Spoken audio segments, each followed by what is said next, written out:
प्रणाम भगवन। ओम श्री गुरुवे नमः।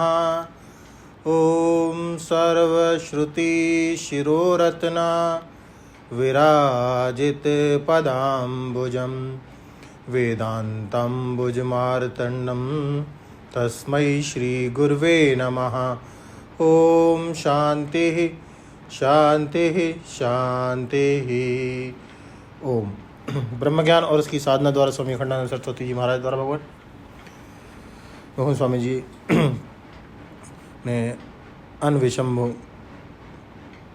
का के विषय में बताया।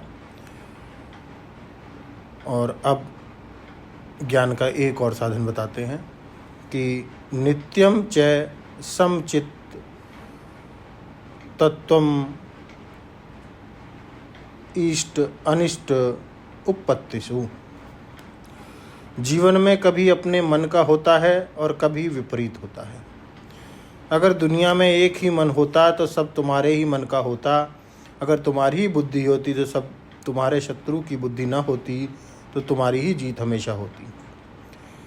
लेकिन वह तो ईश्वर कृपा से तुमको बुद्धि है तो तुम्हारे शत्रु को भी बुद्धि है। तुम्हारे संकल्प हैं तो तुम्हारे सामने वाले के भी संकल्प हैं। इसलिए कभी इष्ट होता है कभी अनिष्ट होता है। तो अपने मन के अनुकूल प्राप्त हो और मन के प्रतिकूल प्राप्त ना हो तब तो सुख होता है, और अपने मन के प्रतिकूल प्राप्त होवे और अपने शत्रु के मन के अनुकूल प्राप्त होवे तो बड़ा दुख होता है।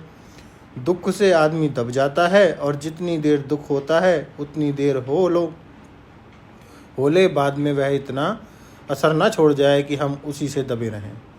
कभी गर्मी लगती है लगले अब उसकी याद करके सर्दी क्यों बिगाड़ रहे हो। कभी सर्दी लगी तो ठीक है लगी, अब उसकी याद करके अपना स्वास्थ्य क्यों नष्ट कर रहे हो। एक हमारे अनुभव की बात है। एक घर में हम भोजन करते थे, वृंदावन की बात है। वैसे शास्त्र की विधि तो इस संबंध में ऐसी है, अपि मलेच्छ कुलात् भिक्षामाचरेत संकटे यतिः एकान्नम न तो भुंजीत बृहस्पति समादपि। मलेच्छ के घर से रोटी मांग के खा ले, परंतु एकान्न का एक मनुष्य के अन्न का भोजन ना करे। क्यों? बोले भाई खिलाने वाले के प्रति आसक्ति होगी। हम 2-3 साधुओं को जानते हैं, उन्होंने एक घर में भोजन शुरू किया तो थोड़े दिनों के बाद उस अन्नदाता को ईश्वर कहने लग गए। तो हम जिनके यहाँ भोजन करते थे उस घर के मालिक बड़े विलक्षण थे।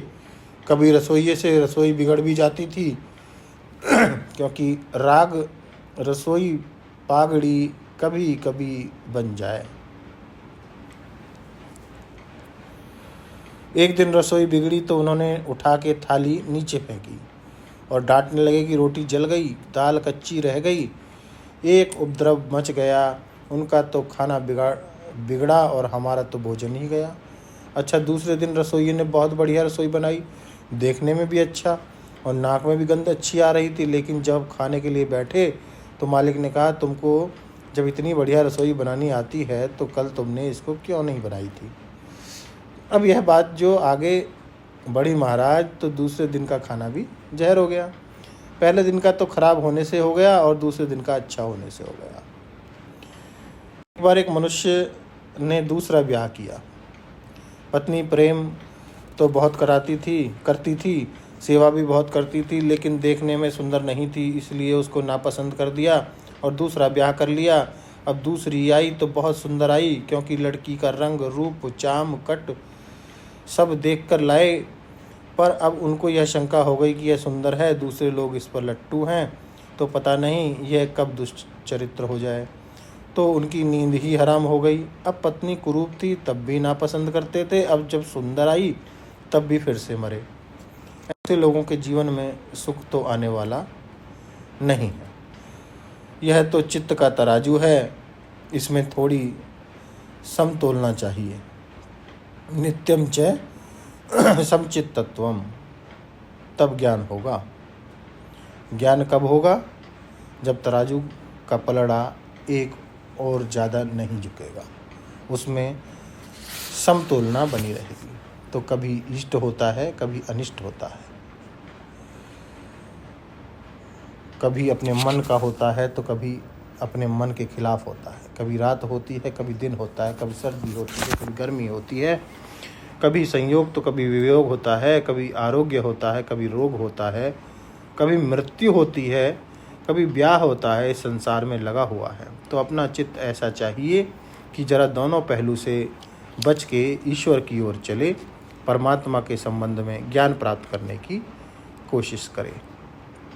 अब इस सत्संग को और आगे बढ़ाएंगे भगवान अगले सत्संग में। ओम शांति ही शांति ही शांति। प्रणाम भगवान।